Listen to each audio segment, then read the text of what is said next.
Composition of functions में हमने question number 9 तक किया हुआ है और अब क्वेश्चन नंबर 9 के बाद क्वेश्चन नंबर 10, 11 से काम शुरू करेंगे। क्वेश्चन नंबर 10 में देखते हैं।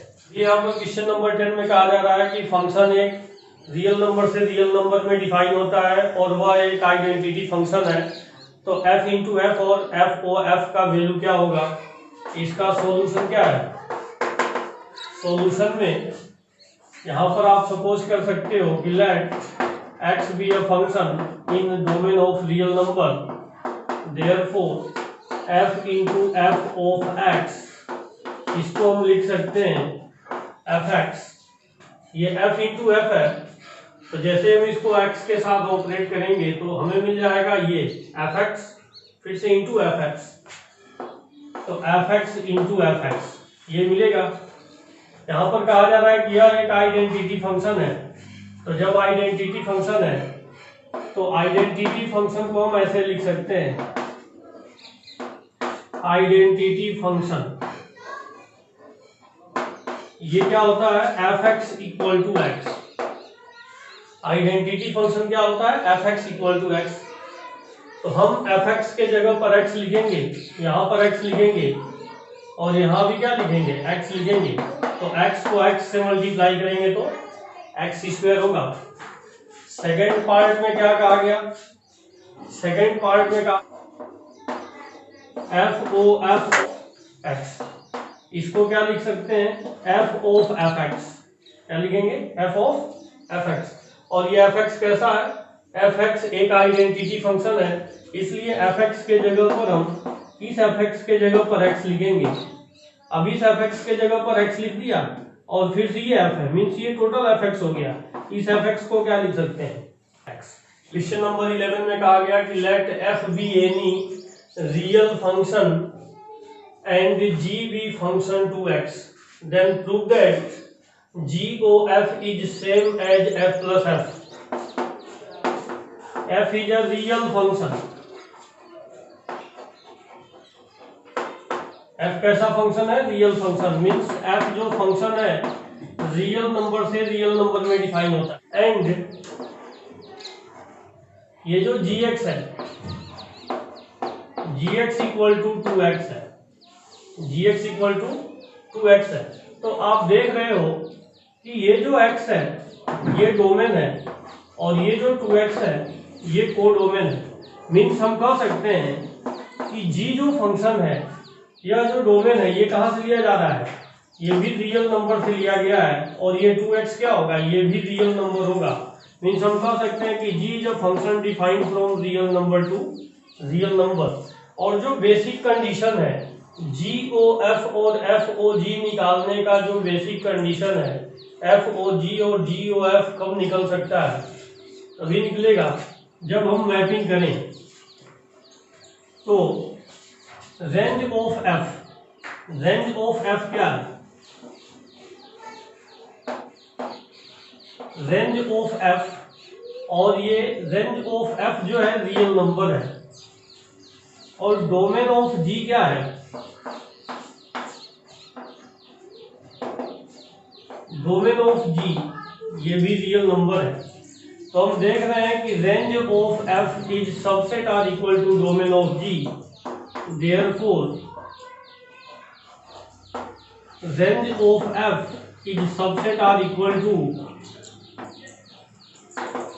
डोमेन ऑफ g, देयरफॉर एक रियल फंक्शन है तो इसका डोमेन भी रियल नंबर है और कोडोमेन भी रियल नंबर है।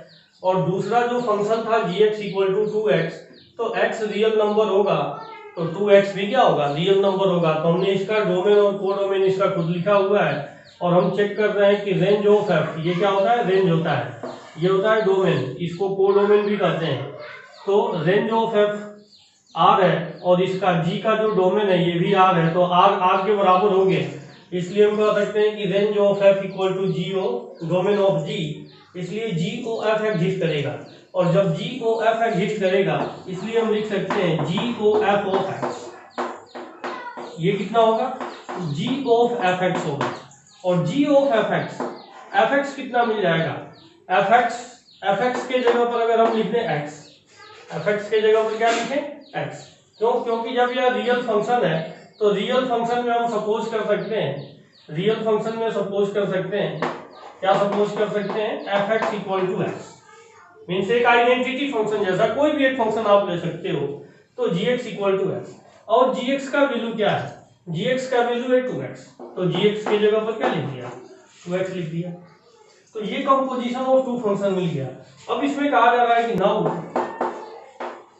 Now f plus F of x क्या मिलेगा, f प्लस एफ, जैसे हम इस ब्रैकेट को खोलेंगे तो ये मिल जाएगा F X plus F X, और एफ एक्स इक्वल टू क्या है, एफ एक्स इक्वल टू हमने एक्स लिया है, तो this is X plus X equal to 2x। तो आप देख रहे हो क्वेश्चन में कहा गया था कि दिखाइए G O F is same as F plus F, तो जी ओ एफ का वैल्यू 2x मिल गया और f प्लस एफ का वैल्यू भी 2x है। ऐसे हम इसको सोल्व कर देंगे। क्वेश्चन नंबर 12 में कहा जा रहा है consider function f and g such that G O F is defined and is 1 1। कहा जा रहा है सपोज कीजिए कि फंक्शन f और g है और जी ओ एफ को डिफाइन किया गया, तो जी ओ एफ 1 1 फंक्शन है, तो क्या दोनों फंक्शन 1 1 होना जरूरी है, और अगर ये दोनों फंक्शन आंटो हो तो क्या इसका कंपोजिशन भी आंटो होगा। ये जो क्वेश्चन है कैसे कर सकते हैं, सॉल्यूशन में कहा जा रहा है कि f और g दो फंक्शन है और दोनों फंक्शन का कंपोजिशन डिफाइन किया गया जो 1 1 है। तो जब दोनों फंक्शन का कंपोजिशन 1 1 है तो हम एक काम करते हैं, देखते हैं कि क्या दोनों फंक्शन 1 1 होगा, क्या दोनों फंक्शन 1 1 होगा। हम पहले इस तरह से फंक्शन को सब लेते हैं, इस तरह से फंक्शन, दो फंक्शन हम सपोज करेंगे जिसमें एक फंक्शन 1 1 हो और दूसरा फंक्शन मेनी 1 हो, और अगर दोनों का कंपोजिशन 1 1 हो जाए तब हम कह सकते हैं कि अगर दो फंक्शन का कंपोजिशन 1 1 है तो जरूरी नहीं है कि दोनों फंक्शन 1 1 हो। तो यहाँ पर सपोज करते हैं, सपोज कर लेंगे let f be a function defined from A B C, let f be a function defined from A B C to A B C D and E, A B C D and E, defined by F X equal to X for every X belongs to A B and C. यहाँ पर हमने क्या suppose कर लिया, अभी मैंने कहा आपसे कि दोनों फंक्शन का कंपोजिशन एक 1 1 फंक्शन है, तो क्वेश्चन में पूछा गया कि क्या जरूरी है कि दोनों फंक्शन 1 1 हो। तो हम यहाँ पर क्या काम करेंगे, एक फंक्शन 1 1 और दूसरे फंक्शन को मेनी 1 लेंगे और दोनों का कंपोजिशन अगर 1 1 हो जाए तो हम ये कह पाएंगे कि दो फंक्शन का कंपोजिशन अगर 1 1 है तो जरूरी नहीं है कि दोनों फंक्शन 1 1 हो। यहाँ पर आप देख रहे हो कि हमने फंक्शन लिया जिसका डोमेन है ए बी सी और इसका जो को डोमेन है ए बी सी डी ई, और यहाँ पर हमने ले लिया F X equal to X for every X belongs to A B C. इसका मतलब है कि इस एक्स का जो अगर एक डायग्राम हम लेते हैं, यहाँ पर ये एलिमेंट ए बी और सी है, यह डोमेन है, और ये कोडोमेन आ गया A B C D and E. यहाँ पर हमने लिया F X equal to X, इसका मतलब है कि एक्स का इमेज ए का इमेज ए है, बी का इमेज बी है और सी का इमेज सी है, ऐसा हमने लिया है। F X equal to X for every X belongs to A B C, इसका मतलब है कि x के जगह पर हम a लेंगे, यहाँ पर x के जगह पर a लेंगे तो इमेज इसका a बनेगा, x के जगह पर b लेंगे तो इमेज b बनेगा, x के जगह पर c लेंगे तो इमेज c बनेगा, जैसा यहाँ पर डायग्राम में दिखाया गया। तो डायग्राम में आप देख रहे हो यह फंक्शन कैसा है, यह फंक्शन है 1 1 फंक्शन।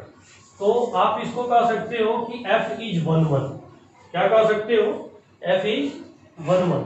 एंड जो दूसरा फंक्शन है and ji be a function defined from, अब हमें यहीं से लेना पड़ेगा, जी का ये डोमेन होगा और को डोमेन में कुछ और लेंगे, G be a function defined from A B C D E to, को डोमेन भी यही ले लें, कोडोमेन भी यही ले लेते हैं, कोडोमेन भी यही ले लेते हैं, A B C D and E function. तो इसमें सपोज कर लें let gx equal to X for every x belongs to A B and C. मान लिया हमने कि gx इक्वल टू एक्स है for every x belongs to A B C. Means आप x के जगह पर a लोगे तो a का इमेज a होगा, b लेंगे तो b का इमेज b होगा, और c लेंगे तो c का इमेज c होगा। मीन्स कुछ इस तरह से लिया हमने। यहाँ पर डोमेन है a b c d और e, और ये कोडोमेन है a b c d और e। जैसा हमने अभी इसमें सपोज किया है कि gx इक्वल टू एक्स और x belongs to A B C, means a का इमेज a, b का इमेज b और c का इमेज c, और d और e हमें मिनिमम फंक्शन लेना है, तो d का इमेज d और e का इमेज भी d लेते हैं। और इसमें क्या लेते हैं, g d इक्वल टू जी ई, इस दोनों का इमेज हमने d लिया। तो कैसा फंक्शन होगा ये, हम देख रहे हैं कि दो एलिमेंट का सेम इमेज है, इसलिए ये फंक्शन हो जाएगा मिनिमम फंक्शन। तो हमने दो फंक्शन सपोज कर लिया, एक फंक्शन 1 1 है और एक फंक्शन मिनिमम है। अब क्या इस दोनों फंक्शन का कंपोजिशन 1 1 मिलेगा? तो कंपोज करके देखते हैं। जैसा फिगर में कहा गया, पहला जो क्वेश्चन था, जो पहला था इसमें ये कंपोजिशन करके देखते हैं। जो f है, f में डोमेन में हमने कितना एलिमेंट लिया है, a b एंड c, और इसके कोडोमेन में एलिमेंट कितना है, a b c d e, a b c d और e। और ये जो फंक्शन g है, g के कोडोमेन में एलिमेंट है a b c d और e। यहाँ पर कैसा बना था, 1 1 फंक्शन बना था। मीन्स a का इमेज a है, b का इमेज b है और c का इमेज c है। तो ये 1 1 फंक्शन है। जो दूसरा फंक्शन g डिफाइन किया गया है, g फंक्शन कुछ इस टाइप से डिफाइन किया गया है। मीन्स a का इमेज a, b का इमेज b, c का इमेज c और d का इमेज d और e का इमेज आल्सो d। तो अब आप देखो इमेज कैसे बनेगा, a का इमेज a और इसी a का इमेज a है। मीन्स इस a का इमेज a बन गया, a का इमेज क्या बन गया, a। यहाँ पर देख रहे हैं b का इमेज b है और b का इमेज फिर से b बन गया। मीन्स इस b का इमेज b बन गया। c का इमेज c है और c का इमेज फिर से c बन गया। मीन्स c का इमेज c। तो देख रहे हैं कि यहाँ पर a का इमेज a, b का इमेज b और c का इमेज c बन गया। तो कंपोजिशन इसका जो कंपोजिशन है, कंपोजिशन 1 1 है। कंपोजिशन कैसा है, 1 1 है। लेकिन यहाँ पर जो फंक्शन f है, फंक्शन f 1 1 है और फंक्शन g मिनिमम फंक्शन है। इसलिए हम कह सकते हैं कि दो फंक्शन का कंपोजिशन अगर 1 1 है तो जरूरी नहीं है कि दोनों फंक्शन 1 1 हो। इसको हम इस फॉर्म में भी लिख सकते हैं। ऐसे अगर हम लिखना चाहें तो वैसे भी लिख सकते हैं।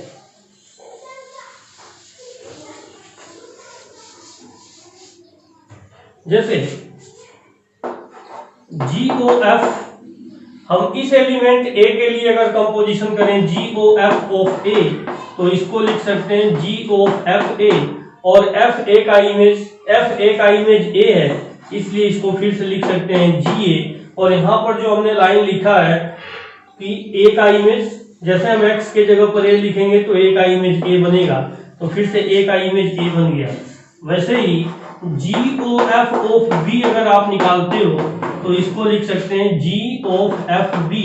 और FB का इमेज क्या होगा, FB का इमेज B है, तो इसको लिख सकते हैं GB। और GB का इमेज भी क्या होगा, B होगा। और GOF ऑफ C, अगर हम C की बात करें तो इसको लिख सकते हैं G ऑफ FC। और FC का इमेज C है, तो इसको लिख सकते हैं GC। तो C का इमेज फिर से क्या हो गया, C हो गया। इसलिए हम कह सकते हैं कि if therefore if GOF is 1 1 therefore it is not necessary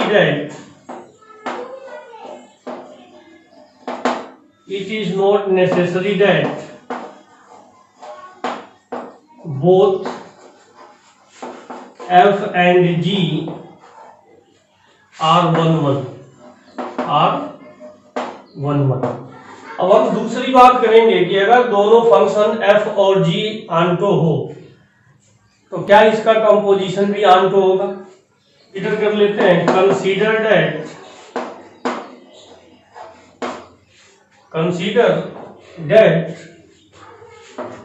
f is a function. यहां पर क्या कहा गया था कि अगर दोनों onto f and g are both necessarily onto, if g O f is onto, तो क्या दोनों फंक्शन का आंटो होना जरूरी है। तो यहाँ पर कंसीडर कर लेते हैं कि let f is a function defined from set a b c d टू 1 2 3 4। तो इंटो मान लेते हैं। इंटो कब होगा? इंटो तब होगा जब इसके कोडोमेन में कम से कम एक एलिमेंट का प्री इमेज न हो, तो उस फंक्शन को हम इंटो कहेंगे। तो ऐसे सपोज कर लेते हैं कुछ, जैसे मान लिया कि डोमेन के अंदर एलिमेंट है a b c और d, और कोडोमेन के अंदर एलिमेंट है 1 2 3 एंड 4। तो मान ले a का इमेज 1 है, b का इमेज 2 है, c का इमेज 3 है और d का इमेज भी 3 है। तो कैसे हो जाएगा? ये फंक्शन इंटो होगा। एंड आप इसको लिख सकते हो, and F A is 1, F B equal to 2 and F C equal to F D equal to 3। Means ये फंक्शन कैसा हो गया? ये इंटो फंक्शन है। And let G is a function, G जो फंक्शन होगा यहीं से हम आगे बढ़ाएंगे 1 2 3 4, 1 2 3 4 2। यहां से ले लेते हैं element a b c, a b and c। अब इस फंक्शन को हम लेंगे, यह एक आंटो फंक्शन है। इसको ऐसे सपोज कर लेते हैं, जो फंक्शन g है, ये फंक्शन हमने f डिफाइन किया है, ये फंक्शन g है। g का जो डोमेन है, डोमेन के अंदर एलिमेंट है 1 2 3 एंड 4, और को डोमेन के अंदर एलिमेंट है a b and c। Suppose कर लेते हैं a का इमेज 1 है, b का इमेज 2 है और c का इमेज 3 है, और 1 का इमेज a, 2 का इमेज b, 3 का इमेज c और 4 का इमेज भी c है। तो इस फंक्शन को हम कैसा फंक्शन कहेंगे? यह एक आंटो फंक्शन है। कैसा फंक्शन है? आंटो फंक्शन है। तो उसको हम ऐसे लिख सकते हैं, g1 equal to a, g2 equal to b, g3 equal to g4 equal to c। Means g1 g2 g3 और g4 का सेम इमेज है और यह एक आंटो फंक्शन है। अब क्या इसका कंपोजिशन आंटो होगा? तो नाउ इसको कंपोज करें, GOF ऑफ यहां पर एलिमेंट क्या है? यहां पर एलिमेंट है 1, तो इस 1 एलिमेंट, यहां पर एलिमेंट है a, तो इसको क्या लिखेंगे? a। तो आप इसको लिख सकते हो GFA, और FA का इमेज क्या है? FA का इमेज 1 है, तो इसको हम लिखेंगे G1, और 1 का इमेज क्या फिर से मिल गया? A मिल गया। वैसे ही GOF जो दूसरा एलिमेंट b है, इसको लिखेंगे GFB, और GFB का इमेज 2 है, तो G2, और G2 का इमेज फिर से b है, तो इसको b लिख सकते हैं। और भी यहां से थोड़ा सा मिटा देते हैं,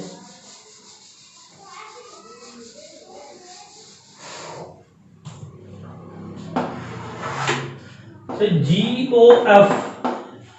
अब यहां पर तीसरा एलिमेंट c है, इसको लिख सकते हैं GFC, और FC का इमेज क्या है? FC का इमेज 3 है, तो FC का इमेज 3 है, और G3 का इमेज क्या है? G3 का इमेज c है, G3 का इमेज क्या मिल गया?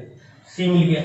और आप यहां पर देख रहे हो जो f के डोमेन में एलिमेंट d है, तो GOF ऑफ d, इसको क्या लिख सकते हैं? G ऑफ FD, और एफ डी का इमेज 3 है, तो इसको लिख सकते हैं G3। और G3 का इमेज क्या है? G3 का इमेज फिर से C है। तो आप यहां पर देख रहे हो जो G का कोडोमेन है, G के कोडोमेन में एक एलिमेंट A है, तो आप यहां पर देख रहे हो A का प्री इमेज A मिल गया, एक एलिमेंट B है तो B का प्री इमेज B है, और एक एलिमेंट C है तो C का प्री इमेज यहां पर D है। C का प्री इमेज क्या है? C का प्री इमेज D है। मतलब यहाँ पर कंपोजिशन जब हम करते हैं तो कंपोजिशन में यहाँ पर जो कोडोमेन है, G का कोडोमेन है, इसके सभी एलिमेंट का प्री इमेज है। तो जब इसके सभी एलिमेंट का प्री इमेज है तो हम इसको क्या कहेंगे? अनटो कहेंगे। आप इसको अगर डायग्राम से देखना चाहो तो डायग्राम भी बना सकते हैं। जैसे यहीं पर एक डायग्राम हम बनाने की कोशिश करें तो जो पहले लिया गया था, पहले क्या लिए थे इसमें डायग्राम से अगर हम देखना चाहें तो यहीं पर बनाते हैं।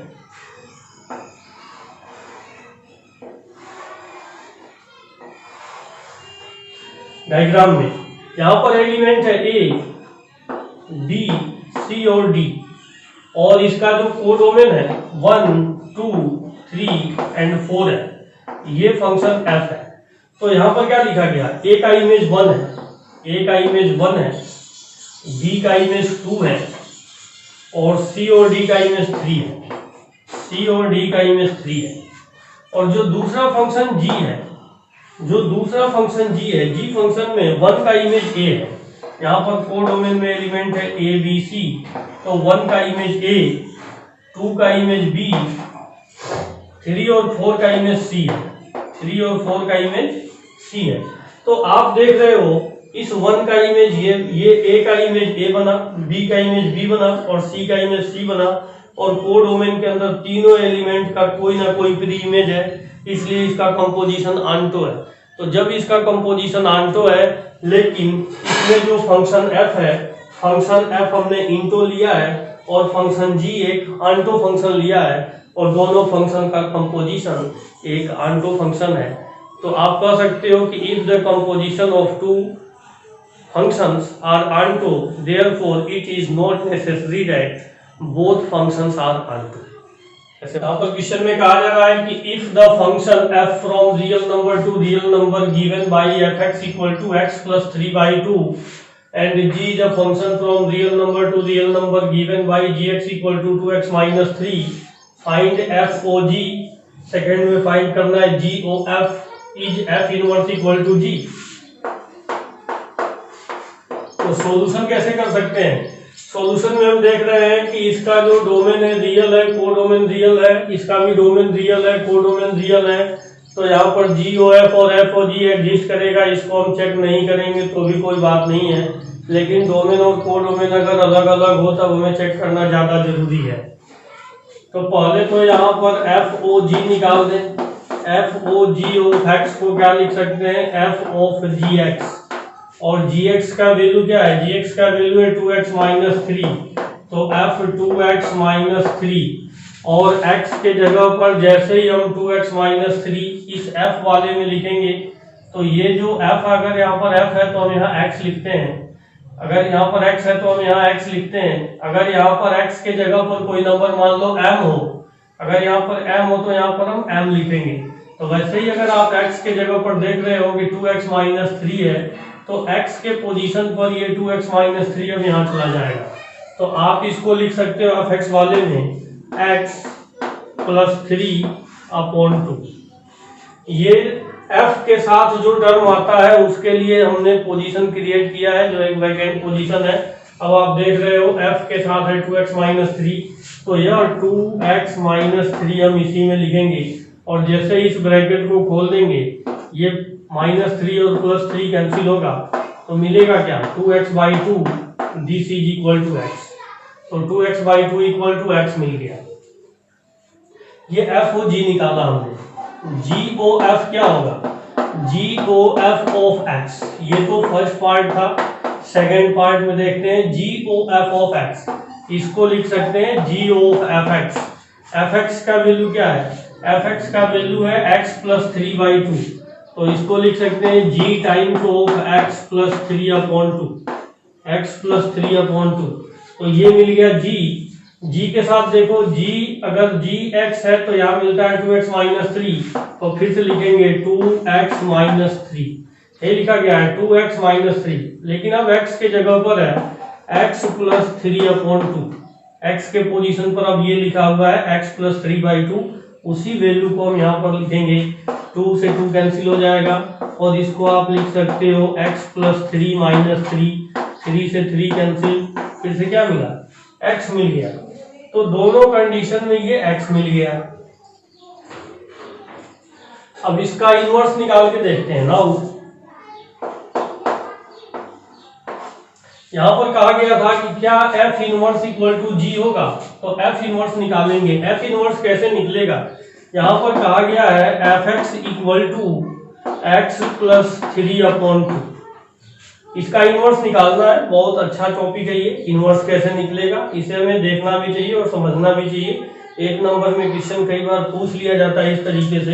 तो इसमें सपोज कर लेंगे कि let y equal to F X, Y कोई भी एक एलिमेंट है, या फिर आप जानते हो कि y equal to F X होता है, तो y के जगह पर लिख देते हैं अगर x प्लस 3/2, तो यहाँ से x का वैल्यू क्या मिलेगा, तो आप लिख सकते हो x plus 3 equal to 2y के साथ मल्टीप्लाई होगा तो 2y, तो x कितना मिल जाएगा 2y माइनस 3, x कितना मिलेगा 2y माइनस 3। और यहाँ पर जो g फंक्शन है 2x माइनस 3 है, जो g वाला फंक्शन है, g वाला फंक्शन कितना था, gx इक्वल टू था 2x माइनस 3, यही था। और यहाँ पर ये x जो है, x को क्या लिख दिया हमने 2y माइनस 3, और y equal to F X लिखते हैं तो यहाँ से x कितना मिल जाएगा, इसको लिख सकते हैं f इनवर्स y। क्या लिख सकते हैं, f इनवर्स y। तो आप यहाँ पर देखो f इनवर्स y, अगर हम इसके जगह पर लिखते हैं f इनवर्स y, तो ये मिल जाएगा 2y माइनस 3, यही मिलेगा 2y माइनस 3। तो आप देख रहे हो यहाँ पर y लिखते हैं तो 2y माइनस 3 मिलता है। अगर इस y के जगह पर हम x लिखें तो मिल जाएगा 2x माइनस 3। मीन्स ये जो टर्म है, ये 2y माइनस 3 और 2x माइनस 3, ये दोनों टर्म आपस में इक्वल है, इसलिए आप कह सकते हो f inverse equal to g। क्या कह सकते हो, f inverse equal to g।